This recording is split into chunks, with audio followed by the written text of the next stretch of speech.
여러분 안녕하십니까? CJB 뉴스입니다. 지난 집중호우로 충주 달천과 남한강 일대에 떠내려온 수해 폐기물이 넘쳐나고 있지만 벌써 한 달이 지나도록 수거 작업은 시작조차 하지 못하고 있습니다. 피해 규모가 워낙 커서 국비 확보만이 답인데 복구가 언제쯤 이루어질 수 있을지 우려가 커지고 있습니다. 안정은 기자가 취재했습니다. 지난달 섬 전체가 물에 잠겼던 충주시 토계리 느끼섬입니다. 거센 물살에 쓰러진 나무들은 서서히 말라가고 곳곳에 걸린 농업용 폐비닐은 마치 성황당을 연상케 합니다. 제 키보다 높게 걸려있는 수해 쓰레기가 지천에 널려 있습니다. 피해 면적이 워낙 넓어 치울 엄두조차 내지 못하고 있습니다.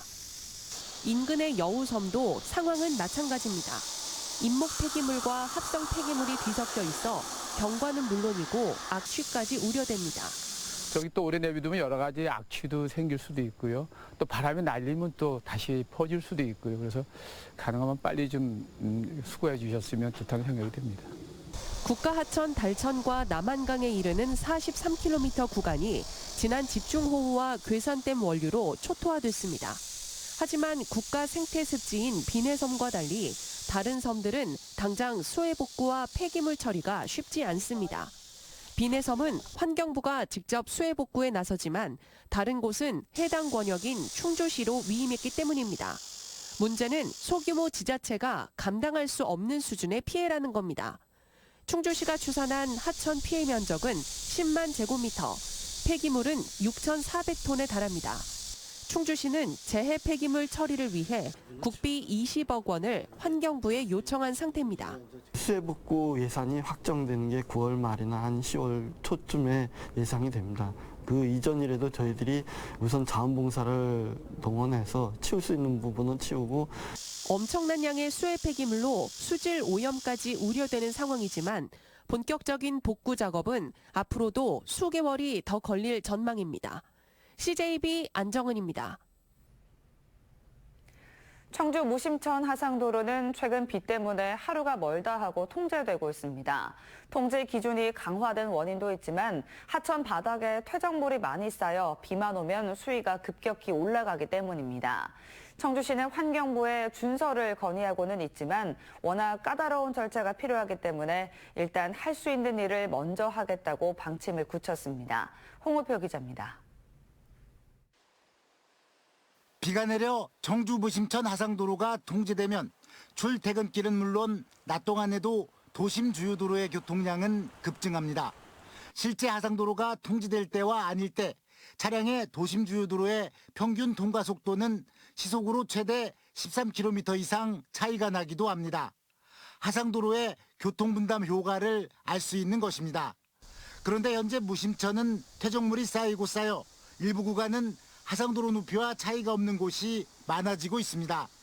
게다가 최근에는 오송 궁평 2 지하차도 참사 이후 안전의식이 높아지면서 하상도로의 통제 기준이 강화됐습니다. 이제는 사실상 비만 오면 통제된다고 봐도 무방해진 것입니다. 이 때문에 하천 수위를 안정적으로 유지해야만 그나마 통행 제한 일수를 줄일 수 있는데 유일한 방법은 준설뿐입니다. 하지만 준설은 실현 가능성이 불투명한 데다 장기 과제입니다. 청주시가 이미 환경부에 몇 차례 필요성을 건의했지만 일단 국가하천 정비 기본계획에 포함돼야 한다는 답이 돌아온 것입니다. 수백억 원이 투입되는 10년 단위의 중장기 계획으로 검토해야 한다는 말로 당장 급한 청주시로서는 만족할 만한 답변이 아닙니다. 이 때문에 일단 할 수 있는 것을 먼저 하는 쪽으로 환경부를 설득하고 있습니다. 바로 지류에서 무심천으로 흘러드는 부근에 쌓인 퇴적물을 정비하는 방안입니다. 준설이 퇴적물을 하천 밖으로 빼내는 것이라면 정비는 하천 안의 다른 곳으로 옮겨 쌓아두는 걸 의미합니다. 환경부 재원을 보조를 받아야 되겠죠. 그게 원활하지 않다고 하면 시장님한테 보고를 해서라도 시급하게 하상 정리를 할 수 있도록 지금 계획은 세우고 있는 중입니다. 정비 면적만큼 담수량을 확보할 수 있는데 여기에는 10억 원 안팎이 들어갈 것으로 보입니다.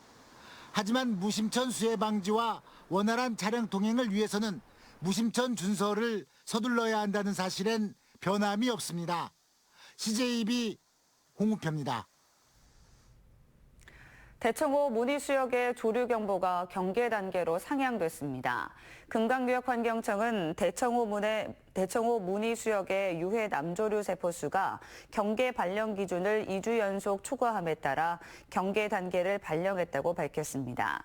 금강청은 폭염에 따른 수온 상승과 함께 집중호우로 오염물질이 다량 유입돼 대청호의 수질이 악화됐다며 수질 분석을 주 2회로 강화했습니다. 제천시는 집중호우 피해 복구를 위해 지적 측량을 할 경우 2년간 수수료 면제 또는 감면한다고 밝혔습니다. 내년 8월까지 수해를 입은 주택이나 창고, 공장 등의 지적 측량은 수수료가 전액 명제되고 컨테이너와 비닐하우스 등 가건물 피해의 경우 50% 감면합니다. 중부지원특별법이 각종 대형 이슈에 발목이 잡히고 있습니다. 강원특별법, 이태원특별법, 이번엔 오송 참사에 법안 심사가 지연되고 있습니다. 조용관 기자입니다. 지난 16일 열린 국회 행안위 전체회의. 예정됐던 오송 지하차도 참사의 책임과 대책 방안에 대한 질의는 없었습니다. 국민의힘이 잼버리 사태도 다루자며 김관영 전북지사 출석을 요구했고 민주당이 거부하면서 회의는 파행됐습니다. 이튿날 법안 1소위 심사도 여야 대치 속에 무산되면서 중부내륙 특별법안은 논의 테이블에도 오르지 못했습니다. 저희가 특별법 서명운동을 8월 말까지 완료를 하고 그 서명물을 국회에 전달을 하고요. 행안위와 법사위 그리고 본회의에 연내 제정을 목표로 해서 중부지원특별법이 대형 이슈에 발목이 잡힌 건 이번이 처음이 아닙니다. 지난 5월에는 강원특별자치도법 개정안에 빌려 국회 행안위 법안 소위 심사 대상에서 빠졌고 6월에는 이태원 참사 진상규명 특별 법안을 다룰 법안 2소위원장 자리를 여야가 서로 맡겠다고 맞서면서 또 한 번 심사가 지연됐습니다. 지난달 겨우 중부지원 특별 법안을 다룰 법안 1소위원장을 야당이 맡기로 정리됐지만 오송 참사 진상규명이 우선이라며 법안 심사에 적극적이지 않은 것으로 전해졌습니다. 중부법에 단결하여 중부내륙지원특별법 연내 제정하자. 여야 간에 지금 선거 유불리와 당리당략으로 접근할 수 있는 이런 큰 이슈들이 이제 많이 있다 보니까 그것이 사실은 정쟁의 소재가 되고 그것이 국회가 파행으로 가는. 이런 가운데 김영한 지사에 대한 오송 참사의 책임론이 충북이 주도하고 있는 중부내륙특별법 심사에 걸림돌이 될 수 있다는 우려도 나오고 있습니다. CJB 조윤광입니다. 중소기업 생존에 명운이 걸린 기술 분쟁에 대한 정부기관 상담 건수가 한 해 6천 건이 넘습니다. 하지만 중소기업으로선 대기업에 맞서기가 힘에 벅찰 수밖에 없고 그래서인지 중소기업 폐소율도 높아지고 있어 대책이 필요합니다. 장원석 기자입니다.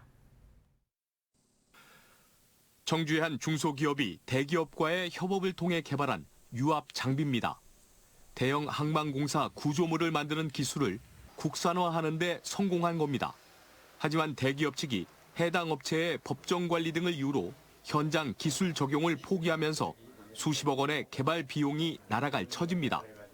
공동특허와 연구협약 등으로 타 기업과의 공사 수주나 이미 개발한 특허 사용이 난관에 부딪혔기 때문입니다. 대기업에서 이걸 갖다가 너희가 일감을 주겠 할 때 어떤 중소기업이 감히 나 안 받겠다는 거 없을 거예요. 손 꺾겠다 할 수 있느냐 이거죠. 업체 측은 이달 말로 예정된 중소벤처기업부의 기술 침해 조정 신청만 바라볼 뿐입니다. 조정 신청이 무산된다면 남은 건 기나긴 민사소송뿐이기 때문입니다. 한 해 6천 건이 넘는 중소기업 기술 침해 상담이 접수되지만 최근 5년간 침해 사실이 밝혀진 피해는 280건, 2,800억 원 규모입니다. 대기업에 대한 중소기업의 폐소율도 해마다 증가해 지난 2018년 50%에서 3년 새 25%포인트나 증가했습니다. 피해 사례 중 극소수가 법적 판단을 받지만 중소기업이 이길 확률은 4건 중 1건에 불과하다는 겁니다. 특허권에 명시된 청구항을 정확히 기재를 해서 내가 보호받고자 하는 권리 범위가 무엇인지를 명확히 기재될 수 있도록. 대부분의 중소기업들이 특허 출원 없이 사업 제한을 받는 경우가 많아 최근 기술 침해를 막기 위한 비밀 유지 계약서의 작성 의무화가 논의되고 있습니다. CJB 장원석입니다. 충주시가 붕괴 우려로 폐쇄 조치한 중앙어울림시장 안전성에 별다른 문제가 없다는 진단이 나와 논란이 일고 있습니다.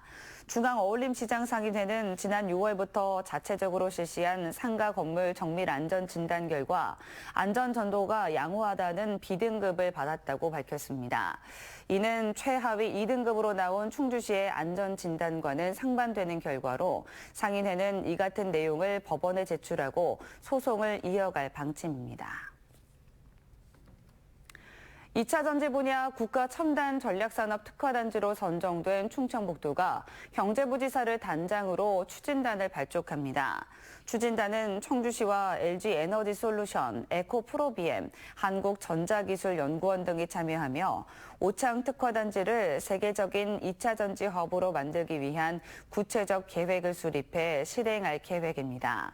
청주 오창 일대는 지난 2021년 2차 전지 소재 부품 장비 특화단지로 선정된 데 이어 최근엔 국가 첨단 전략산업 특화단지로 지정됐습니다. 이상으로 CJB 뉴스를 마칩니다. 고맙습니다.